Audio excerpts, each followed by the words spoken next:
Hello everyone. तो कैसे हो आप सभी लोग। हार्दिक स्वागत करते हैं आप सभी का हमारे इस यूट्यूब चैनल यूनिक एकेडमी के अंदर। तो विद्यार्थी मित्रों, आज हम गाला असाइनमेंट बुक 2026 कक्षा 12 विषय अर्थशास्त्र अर्थात इकोनॉमिक्स का पेपर नंबर 2 का विभाग नंबर सी के प्रश्नों के उत्तर एकदम सरल और स्पष्ट भाषा में आपके समक्ष प्रस्तुत करने जा रहे हैं। अगर आपने हमारे चैनल को अभी भी सब्सक्राइब नहीं किया है, सब्सक्राइब करो, बेल आइकन पर क्लिक करो, जिससे हमारे वीडियो के नोटिफिकेशन आपको वन बाय वन मिलता रहे। और हाँ, वीडियो देखने के बाद आपको वीडियो अच्छा लगता है, मतलब आपको वीडियो समझ में आता है, अर्थात प्रश्नों के उत्तर आपको समझ में आते हैं, तो वीडियो पे लाइक करो, कमेंट्स करो और अपने फ्रेंडों के बीच ज्यादा से ज्यादा वीडियो को शेयर करो, क्योंकि आपका विकास ही हमारा लक्ष्य है। विद्यार्थी मित्रों, स्टार्ट करते हैं। वृत्तांश आकृति बनाने समय किन किन बातों का ध्यान में लिया जाता है, बताइए। यहां पर आएगा वृत्तांश आकृति को बनाते समय।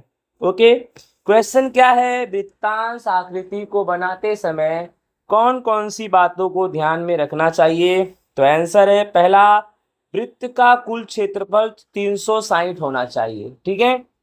दूसरा, जानकारी को प्रत्येक संबंधित मूल्य के आधार पर वृत्तांश ज्ञात किया जाएगा, यानी जो भी जानकारी दिया जाएगा उन सबका 360 अंश के आधार पर माप ज्ञात किया जाएगा। कौन 30 अंश का है, कौन 40 अंश का है, कौन 60 अंश का है, कौन 90 अंश का है, ऐसा। और प्रत्येक संबंधित विभाग के वृत्तांशों का योग 360 भी होना चाहिए, यानी जितनी भी जानकारी दी है सबका 360 के आधार पर जो कीमत ज्ञात करोगे उन सबको प्लस करने के बाद 360 होना चाहिए। ना 360 से कम, ना 360 से ज्यादा, 360 ही होना चाहिए।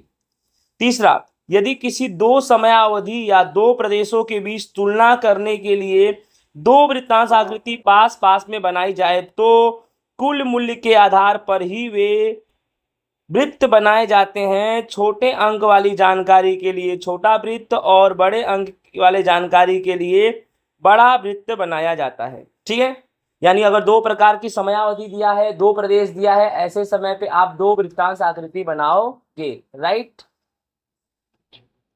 ओके। तो आप समझ में आया आपको। दो समयावधि हो, दो प्रदेश हो, उनके बीच तुलना करना हो तो दो वृत्तांश आकृति पास पास में बनाए जाए। राइट, तो उनके कुल मूल्य के आधार पर वे वृत्त बनाए जाते हैं, और छोटे अंक वाली जानकारी के लिए छोटा वृत्त और बड़े अंक वाली जानकारी के लिए बड़ा वृत्त बनाया जाता है। ठीक है, तो ये हमारा क्वेश्चन नंबर 31 का आंसर है। आगे चलते हैं, क्वेश्चन नंबर 32।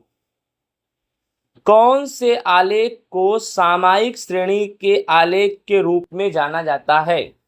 आंसर, व्यापार अथवा आर्थिक प्रवृत्ति के चक्र में अल्पकालीन, दीर्घकालीन, नियमित अथवा अनियमित परिवर्तन देखने को मिलता है। सामयिक श्रेणी यानी उतार चढ़ाव वाला मैटर आएगा। ठीक है, तो जो व्यापार चक्र होता है उसमें दो तरह के उतार चढ़ाव होते हैं, एक अल्पकालीन यानी कम समय का, और एक दीर्घकालीन यानी अधिक समय का। और ये उतार चढ़ाव तो होता रहता है शेयर मार्केट की तरह।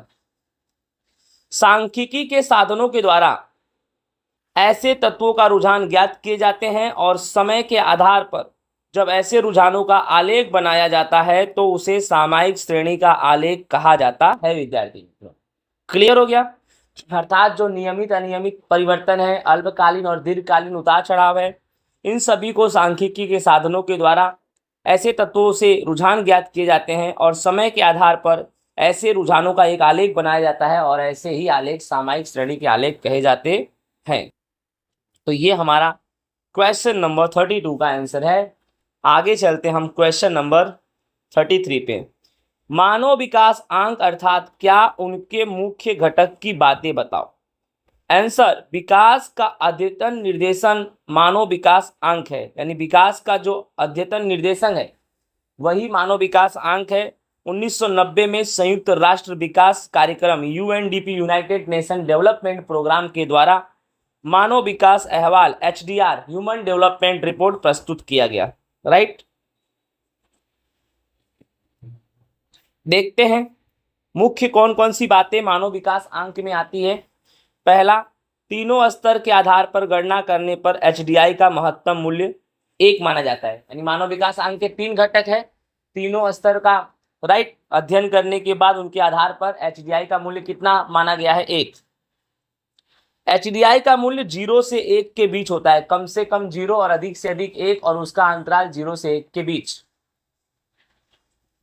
जिस देश का एचडीआई 1 के नजदीक हो वह अधिक विकसित माना जाता है, उसे एचडीआई में ऊंचा क्रम प्राप्त होता है। यानी ह्यूमन डेवलपमेंट रिपोर्ट मानव विकास अंक जिस देश का 1 के पास हो अर्थात वह देश विकसित देश है, ये मान सकते हो। जिस देश का एचडीआई 1 से दूर हो तो वह कम विकसित है तथा उसे एचडीआई में नीचा क्रम प्राप्त होता है। आई होप विद्यार्थी मित्रों आप सभी को ये क्वेश्चन नंबर 3 का प्रश्न का उत्तर अच्छे से समझ में आ गया होगा। चलो आगे हम चलते हैं। क्वेश्चन नंबर 34, वृद्धि और विकास में से किसको मापना कठिन है, क्यों? तो आर्थिक वृद्धि और आर्थिक विकास दोनों में से आर्थिक विकास को मापना कठिन है, क्योंकि भाई आर्थिक विकास की प्रक्रिया बड़ी है, इसका क्षेत्र बड़ा है, इसमें ढेर सारी बातों का समावेश होता है। कारण की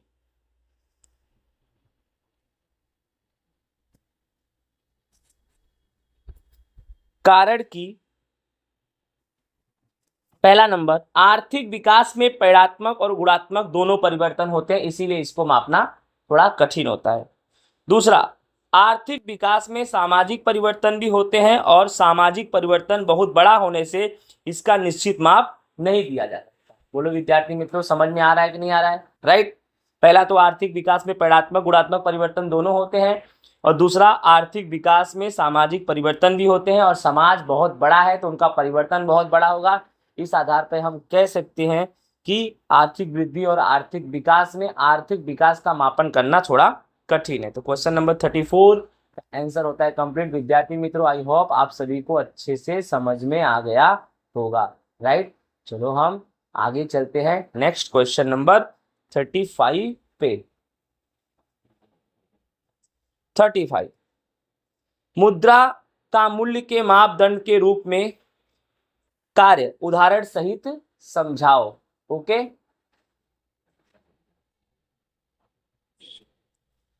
आंसर है मुद्रा मूल्य के मापदंड के रूप में महत्वपूर्ण कार्य करता है। यानी मुद्रा मूल्य के मापदंड के रूप में काफी ज्यादा महत्वपूर्ण कार्य करता है। राइट, जैसे कि समझते हैं, वस्तु विनिमय प्रथा में प्रत्येक वस्तु का विनिमय मूल्य याद रखना पड़ता है। जब वस्तु विनिमय प्रथा चलती थी तो प्रत्येक वस्तु का विनिमय मूल्य याद रखना पड़ता था। इस प्रकार मुद्रा इन सभी समस्याओं को सरल बनाता है। यानी अगर अब किसी भी वस्तु के मूल्य को मापना है तो मुद्रा की सहायता से मापा जा सकता है। मुद्रा के कारण चीज वस्तु और सेवाओं का कीमत निश्चित किया जाता है, जिससे गणना क्या हो जाती है? सरल हो जाती है। जिससे गणना क्या हो जाती है? सरल हो जाती है। एग्जाम्पल, 1 मन गेहूं बराबर कितना मन चावल, कितने मीटर कपड़ा, कितने किलो घी, कितने जोड़ी चप्पल। इन सब समस्याओं का हल मुद्रा के द्वारा होता है। इन सब आधार पर हम कह सकते हैं मुद्रा मूल्य के मापदंड के रूप में कार्य करता है। विद्यार्थी मित्रों, नेक्स्ट हमारा क्वेश्चन है, वस्तु विनिमय प्रथा के कोई 2 लाभ बताओ। ठीक है, तो वस्तु विनिमय प्रथा के 2 लाभ, पहला नंबर है कोई भी मूल्य की मापदंड की आवश्यकता नहीं पड़ती है। वस्तु विनिमय प्रथा के 2 लाभ, इसमें किसी भी मूल्य के मापदंड की आवश्यकता नहीं पड़ती है। पहला लाभ तो हमारा यही है। राइट, और दूसरा नंबर, एक दूसरे की आवश्यकताओं का लेन देन सरल बना हुआ था। यानी जब वस्तु विनिमय प्रथा थी तो एक दूसरे की आवश्यकताओं का जो लेन देन था वह कैसा था? वह लेन देन सरल बना हुआ था। विद्यार्थी मित्रों, तो आई होप विद्यार्थी मित्रों आप सभी को अच्छे से ये क्वेश्चन का आंसर समझ में आ गया होगा। चलो हम आगे चलते हैं। राइट,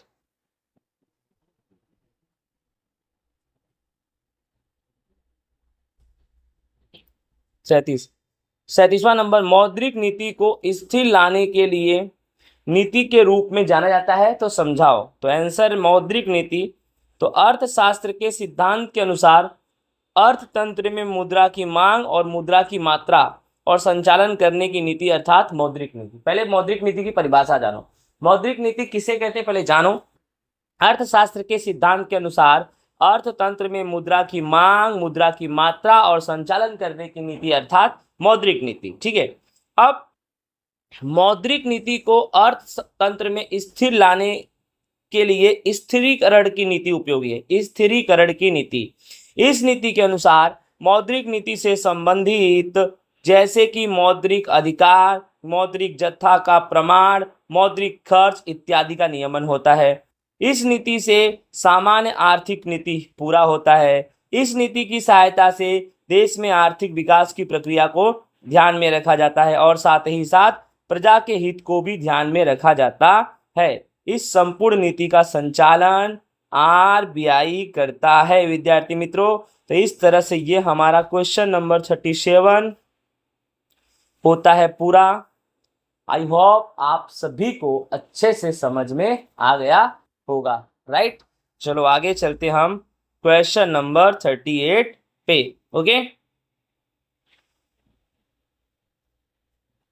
38 नकद रक्षित कोष के अनुपात अर्थात क्या। तो आरबीआई 1934 की धारा के अनुसार प्रत्येक व्यापारिक बैंक को अपनी जमा राशि का कुछ प्रतिशत रकम आरबीआई के पास नकद रक्षित कोष के रूप में रखना होता है। इसी को बोलते हैं नकद रक्षित कोष। शुरुआत के वर्षों में, पहले समझो, आरबीआई के 1934 की धारा के अनुसार प्रत्येक व्यापारिक बैंक, जितनी भी व्यापारिक बैंक होती है, उनको अपना कुछ जमा राशि का प्रतिशत आरबीआई के पास रखना पड़ता है, तभी बैंक चला सकते हो। उसे बोलते हैं नकद रक्षित कोष। शुरुआत के वर्षों में यह प्रमाण चालू खाते की जमा राशि का 5% और दीर्घकालीन जमा राशि का 2% जितना निश्चित हुआ था। 1962 के बाद कुल जमा राशि का 3 से 15% के बीच CRR रखना निश्चित किया गया है। आरबीआई आवश्यकता अनुसार इस CRR को बदल भी सकता है विद्यार्थी मित्रों, राइट। आई होप विद्यार्थी मित्रों आप सभी को ये क्वेश्चन का आंसर अच्छे से, 38 का आंसर अच्छे से आप सभी को समझ में आया होगा, राइट। आगे चलते हैं हम क्वेश्चन नंबर 39 हमारा क्या है। लैंगिक असमानता भारत में गरीबी के लिए जवाबदार है, समझाइए। ठीक है, तो पुराने समय से ही स्त्रियों को सभी प्रकार के अवसरों से वंचित रखा जाता था, जिसके कारण स्त्रियों को रोजगार के क्षेत्र में भाग नहीं ले पाती, जिसके कारण स्त्रियां रोजगार के क्षेत्र में भाग नहीं ले पाती थी, जिससे देश का आर्थिक विकास कम हुआ और साथ ही साथ गरीबी की समस्याएं सर्जित हुई। ठीक है, इस प्रकार हम कह सकते हैं लैंगिक असमानता भारत में गरीबी के लिए जवाबदार है, राइट। ऐसे बहुत सारे पॉइंट्स हैं, यानी लड़कियों को हर एक पारिवारिक निर्णय नहीं लिए जाते थे, उनको पढ़ने के अवसर नहीं दिए जाते थे, उनको काम करने के अवसर नहीं दिए जाते थे, अर्थात बहुत सारा मतलब क्षेत्रों से उनको वंचित रखा जाता था। घुमा फिरा के हम ऐसा बोल सकते हैं इस प्रकार की लड़कियां बहुत पीछे थीं। अगर वही लड़कियां आगे होती, लड़कों के साथ कंधे से कंधा मिलाकर पहले से ही चलती, तो आज हमारा देश कहीं और होता। सिंपल सी बात है, देश की जनसंख्या 100 है तो मान लेने का एवरेज 50 लड़के 50 लड़कियां। तो प्राचीन काल से ही देख लो तो पुरुषों का हमारे देश में योगदान रहा है। आज जो हमारा देश जहां भी है वो पुरुषों के बलबूते है। लेकिन सोचो उस पहले से अगर स्त्रियों को इतना फोकस किया गया होता, आज स्त्रियां हर एक कार्य क्षेत्र में जुड़ी हुई हैं। अगर पहले से ऐसा होता तो आज हमारा देश न जाने कहाँ होता विद्यार्थी मित्रों, राइट। नेक्स्ट, संपूर्ण अथवा खुली बेरोजगारी मापने की पद्धति बताओ।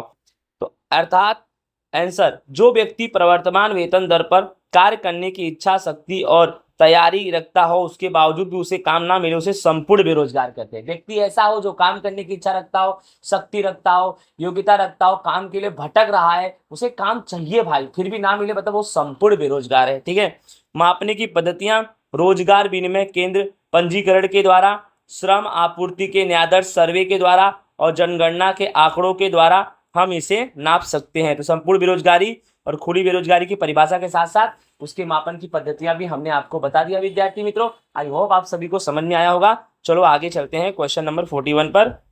बेरोजगारी की समस्या को हल करने के 2 उपाय की सूची बताओ। तो पहला नंबर, पंडित दीनदयाल उपाध्याय ग्राम ज्योति योजना के तहत, राइट, जैसे कि इस योजना के तहत पिछड़ी,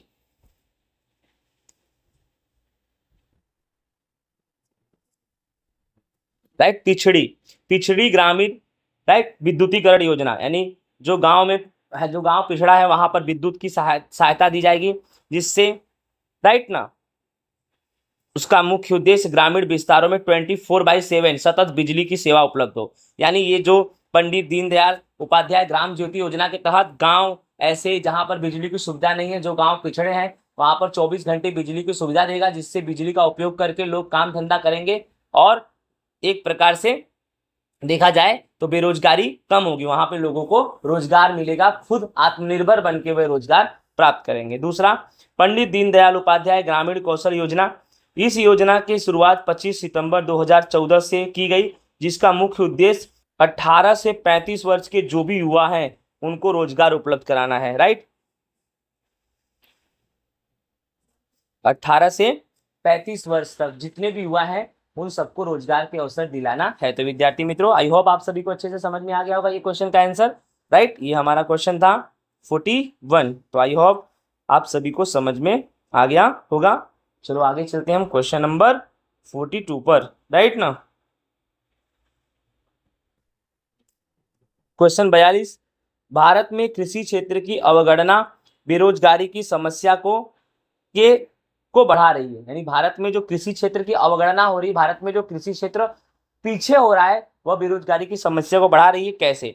वर्तमान समय में भारत की कृषि का विकास मंद हो गया है। यानी पहले जिस तरह से कृषि का विकास था वैसा भारत में कृषि का विकास नहीं रहा है, और कृषि का विकास मंद होने से रोजगार के अवसर भी मंद हो गए हैं कि ज्यादा से ज्यादा कृषि से रोजगार प्राप्त होता है। इस प्रकार कृषि क्षेत्र से जुड़े अधिकतम लोग, राइट, बेरोजगार हो गए हैं, क्योंकि कृषि पीछे हो चुका है, उत्पादन कम हो गया है, लोग खेती करना पसंद नहीं कर रहे हैं। ओके, इन सब आधार पर हम कह सकते हैं कि भारत के कृषि क्षेत्र की अवगणना होने से बेरोजगारी की समस्या बढ़ रही है। विद्यार्थी मित्रों, आई होप आपको समझ में आ गया होगा ये प्रश्न का आंसर अच्छे खासे, राइट। चलो आगे चलते हैं हम नेक्स्ट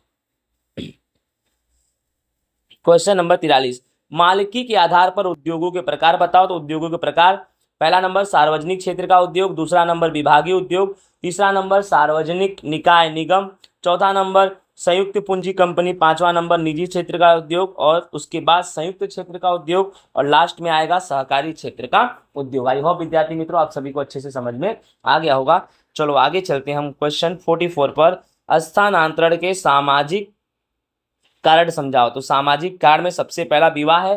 स्थानांतरण किसे बोलते हैं? स्थानांतरण का सिंपल सी परिभाषा है कि जब व्यक्ति, राइट, एक स्थान से दूसरे स्थान पर रोजगार धंधा के लिए जाता है तो उसे स्थानांतरण कहते हैं। तो विवाह भी कारण है स्थानांतरण, यस। विवाह होने से स्त्री अपना वतन छोड़कर अनिवार्य रूप से विवाह के स्थान पर अस्थायी निवास करती है। यानी जब लड़की की शादी होती है तो वो अपना घर वतन छोड़ के दूसरे के घर पे चली जाती है। इस प्रकार का स्थानांतरण एक सामाजिक स्थानांतरण है, हर एक लड़कियों के लिए तो फाइनल है। वो कहीं जॉब के लिए स्थानांतरण करे कि नहीं करे, ये फाइनल है कि अगर उसकी शादी होती है तो उसका स्थानांतरण तो 100 आउट ऑफ 100% होगा ही, ठीक है। उसके बाद दूसरा नंबर है समाज के कुरिवाजों से मुक्ति पाना। ग्रामीण विस्तारों में परंपरागत रूढ़िचुस्त मानसिकता वाली व्यवस्था देखने को मिलती है। आज भी गांव में पिछड़ी व्यवस्थाएं देखने को मिलती है। पिछड़ी व्यवस्था मतलब पिछड़े रहन सहन, परंपरागत पिछड़ी सेवाएं, रूढ़िचुस्त यानी मानसिकता एकदम गंदी, जैसे कि लड़कियों को आगे नहीं बढ़ने देना, राइट ना, हस्बैंड मर जाने पर लड़कियों को टकला करवा देना, उसका बाल छिलवा देना, या तो उसी के लाश में उसको जला देना, या तो अगर एक बार हस्बैंड मर गया तो उसकी कभी शादी नहीं होगी, और लड़की पैदा हो रही तो उसको मार दो। मतलब बहुत सारी ऐसी प्रॉब्लम होती रहते हैं, सब समस्या। इन सब समस्याओं से मुक्ति पाने के लिए, राइट, लोग शहर में सामाजिक व्यवस्था अच्छा वहां होता है तो वहां पर मुक्त विचार तथा आधुनिक जीवन शैली जीने के लिए गांव से कहाँ चले जाते हैं? शहर में चले जाते हैं। तो एक स्थान से दूसरे स्थान पर चले जाते हैं, जो भी समझो। समझ में आ गया कि नहीं आ गया? इस तरह से ये क्वेश्चन नंबर 44 हमारा हो गया कंप्लीट। आई होप विद्यार्थी मित्रों आप सभी को अच्छे से समझ में आया होगा। आगे चलते हैं हम क्वेश्चन नंबर 45 पे, सूठांत्र बनाने की रीत समझाओ। तो सूठांत्र कैसे बनेगा, ध्यान से समझो। एक बर्तन में 2 लीटर पानी और 200 ग्राम सूठ पाउडर लो, ठीक है। फिर बर्तन को ढककर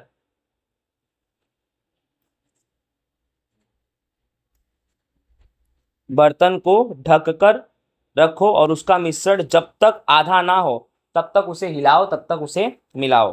फिर विलयन को ठंडा होने दो, विलयन को क्या होने दो, ठंडा होने दो। फिर दूसरे बर्तन में 20 लीटर गाय का दूध निम्न ताप पर उबालो। फिर दूध ठंडा होने के बाद उसके क्रीम को निकालो। फिर 2 लीटर पानी में तैयार किए गए मिश्रण को मलाई और दूध के साथ मिलाओ। ठीक है, और लास्ट में क्या होगा, विलयन ठंडा होने के बाद उसे कपड़े से छान लो। तो क्या बन जाएगा तुम्हारा, सूठा आंसर बन जाएगा। क्या बन जाएगा,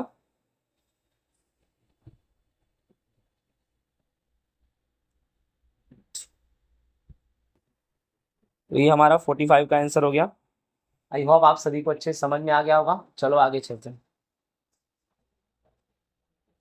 लास्ट क्वेश्चन, खरीफ फसल किसे कहते हैं, उनमें किन किन फसलों का समावेश होता है। तो जो फसल वर्षा ऋतु में लिया जाता है उसे खरीफ फसल कहते हैं। खरीफ फसल का समय जून जुलाई से लेकर अक्टूबर नवंबर तक होता है। राइट, एग्जाम्पल बाजरी, ज्वार, मक्का, चारा इत्यादि ये खरीफ फसल के उदाहरण है। तो हमारा 46 के साथ section number C paper number 2 होता है पूरा। आई होप आप सभी को अच्छा लगा होगा और समझ में भी आया होगा। राइट, इस तरह से हमारा इकोनॉमिक्स का पेपर नंबर 2 का विभाग सी होता है पूरा। जय हिंद, राधे राधे। अब मिलेंगे नेक्स्ट वीडियो में नेक्स्ट टॉपिक के साथ विद्यार्थी मित्रों। Bye bye.